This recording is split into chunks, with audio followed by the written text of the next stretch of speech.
everyone! Welcome back. I wasn't sure what dinosaur I was going to do in my last video in my dinosaur series, so I decided to do a long neck, since I haven't done one of those yet, and that is the Brachiosaurus. The Brachiosaurus was a herbivore that lived in the late Jurassic period and may have even lived through the Cretaceous period. Their name means armed lizard, and they had a small head, long neck, and short tail.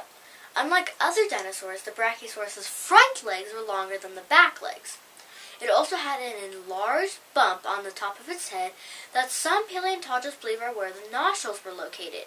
Now, recent research argues with the fact that the nostrils may not have been located on the top of the head, but no one really knows for sure.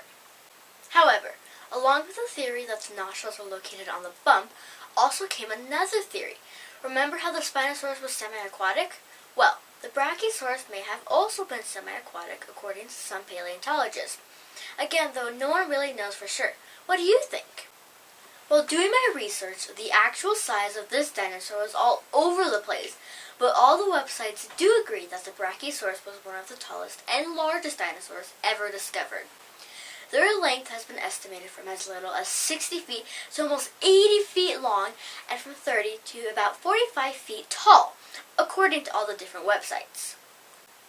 I'm not sure who is more accurate when it comes to the actual size of the Brachiosaurus, but either way I can tell you that this was a huge dinosaur. Due to their size, the Brachiosaurus was always eating and looking for food. In fact, this dinosaur had to eat almost 400 pounds a day to survive. Also, due to their size, the Brachiosaurus very likely did not have to deal with predators on a daily basis. Most carnivores would avoid them due to their giant size. If a predator did decide to attack, it is believed that the Brachiosaurus swiped enemies with their long whip-like tails. Its fossils have been found in North America and Africa. It was first discovered near the Grand River Valley in western Colorado by Elmer Riggs, and he named it in 1903. Did you know that the Brachiosaurus lived to be 100 years old? And did you know that the Brachiosaurus adults did not care for their young? In fact, the females would lay the eggs while walking and just leave the eggs behind. The young Brachiosaurus, which is only about the size of a house cat when born, had to fend for itself. Well, that is it on my Brachiosaurus video. I hope you enjoyed this video and all the other ones in my dinosaur series. Again, this is my last video in my dinosaur series for now, but hopefully I can add some more in the future. But before I go, I wanted to say something I haven't mentioned yet, and that is how the dinosaurs went extinct. There are many theories about this, but many scientists believe that an asteroid hit the Earth causing floods, earthquakes, volcanic eruptions, tsunamis, and a dust cloud that blocked out the sun, causing plants to die. Without the plants, the herbivores had nothing to eat and would eventually die, and without the herbivores, the carnivores had nothing to eat and would eventually die as well.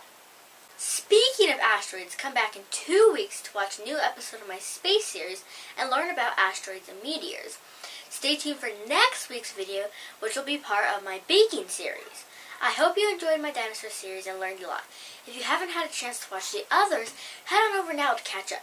Thanks for your continued support, and stay tuned to see what other videos I have coming up in the future. Bye for now! When I said through, it sounded like I said fru. I'm going to refilm that. While doing my research, why do I keep saying research? Research!